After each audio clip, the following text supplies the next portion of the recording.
तन वर्ष की करेंगे, नए वर्ष की, नए संवत्सर की, और एक नई ऊर्जा के साथ बाबा हमारे मन के मनोरथ पूर्ण करे। नया वर्ष प्रारंभ हो रहा है, नया संवत्सर, नया वर्ष प्रारंभ हो रहा है। एक नियम बना लो कि हमारे शरीर को, क्योंकि दिन भर हम दुकान पे बैठे रहते हैं, नौकरी में लगे रहते हैं, सर्विस में लगे रहते हैं। अगर मुंबई, पूना, चेन्नई, मद्रास आदि अधिक बड़ी बड़ी सिटियों में लोग रहते हैं तो उनको ऑफिस जाना पड़ता है। सवेरे से जल्दी उठते हैं, काम करते हैं, दिन भर ऑफिस में लगे रहते हैं।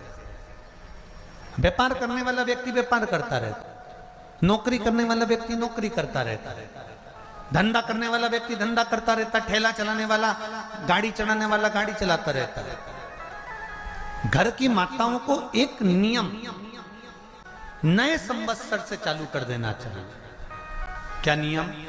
क्योंकि जान है तो जहान है। बोलो सही है कि गलत है? कि हमको नूतन संवत्सर से एक लोटा तांबे का जल सूर्य नारायण को देना है इस शरीर के लिए, क्योंकि हमने परिवार के लिए बहुत करा, अब अपने लिए करना है। कोई पैसा लग रहा है? अरे बोलते जाओ। सियोर वाले महाराज ने तुमसे धन मांगा? नहीं। पैसा मांगा? नहीं। इसमें तुम्हारे अगर प्राण बचेंगे तो सियोर वाले महाराज का कोई भला होगा? नहीं। भला किसका होगा? तुम्हारी पत्नी का सौभाग्य अमर हो, तुम्हारे बच्चों का पिता उनके सामने होगा और माँ उसके सामने होगी। तुम्हारे लिए कर लो, या हमारे को कुछ नहीं चाहिए,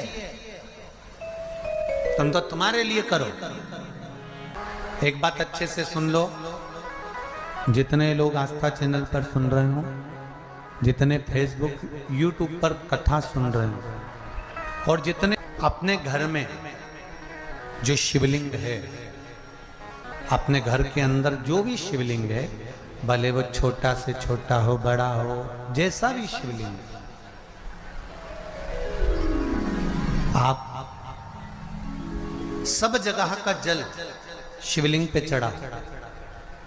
पर शिव महापुराण की कथा कहती है कि अपने घर का जल भी शिवलिंग पर चढ़ना चाहिए। निज जगह, अपनी भूमि।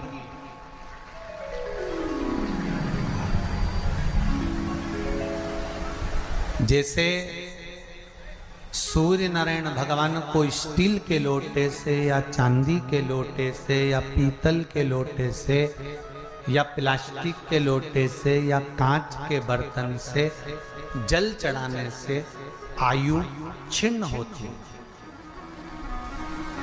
क्या समाप्त होती है? आयु।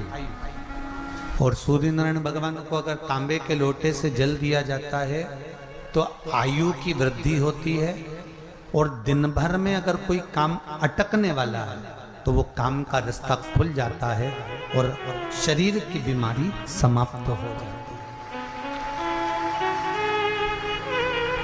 शरीर की बीमारी समाप्त हो जाती है। तो सावधानी से सुनना। एक प्रश्न हमारे भीतर खड़ा होता है, जब हम सूर्य नारायण भगवान को अर्घ देते हैं, जल चढ़ाते हैं, तो वो जल पृथ्वी पर जब गिरता है तो उसके छींटे हमारे शरीर पर लगते हैं। क्या वो ठीक है? क्या वो श्रेष्ठ है? तो शिव महापुराण की कथा कहती है, जब हम सूर्य को अर्घ देते हैं, सूर्य को जल चढ़ाते हैं, वो पानी जब पृथ्वी पर गिरता है, उसके छींटे हमारे शरीर पर लगते हैं, तो वो श्रेष्ठता का भाव निर्मित करते हैं। वो गलत नहीं हो सकता। कारण अब वो भी समझ लीजिए।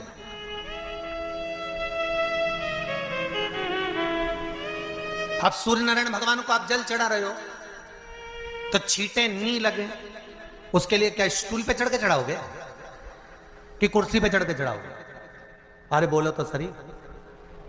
अब कई लोगों के दिमाग में यह बात भरा गई कि हम भगवान को जल चढ़ाते हैं, वो हमारे शरीर में छींटे लगते हैं, जमीन पे से पानी गिरता है, वो हमारे शरीर को छींटे लगते हैं, भगवान को अच्छा नहीं लगता होगा। कौन ने कहा? पहले तो उसको पकड़ के ला। मेरे राम जी महाराज, मेरे भगवान कृष्ण, बड़े बड़े संत, साधु, सन्यासी, तपस्वी, साधक, उपासक जितने भी हुए, जिन्होंने सूर्य की आराधना करी, इन्होंने टेबल पे चढ़कर या कुर्सी पे चढ़कर जल नहीं चढ़ाया, इन्होंने पृथ्वी पर खड़े होकर ही, क्योंकि पृथ्वी तत्व के देव हैं शिव, जब हम मृत्यु लोक पर खड़े होकर, पृथ्वी पर खड़े होकर भगवान शंकर का भाग पृथ्वी तत्व को धारण कर कर जल को हाथ में लेकर जब समर्पित करते हैं और जो जल नीचे गिरता है वो शरीर पर अगर लगता है तो हमको उसका आशीर्वाद ही प्राप्त होता है, दोष नहीं लगता। पर लोगों ने इसको विपरीत कर दिया कि कौन ने विपरीत करा? कई लोगों ने इसको विपरीत कर दिया। कौन ने विपरीत करा? तो जो दूसरे धर्म के लोग होते हैं, जिनको हिंदू धर्म से नफरत होती है और जो हिंदू धर्म की पूजन सेवा अर्चना को समाप्त करना चाहते हैं, वो धीरे धीरे धीरे धीरे कहने लगे कि सूर्य को जल चढ़ाओगे तो शरीर में लगेगा, शरीर में लगेगा तो दोष लगेगा। इसको कह कहकर घर घर में सूर्य को जल चढ़ाना लोगों ने बंद कर दिया कि आप जल चढ़ाएंगे तो दोष लगेगा, शरीर पे छींटा लगेगा, शरीर को ऐसा लगेगा।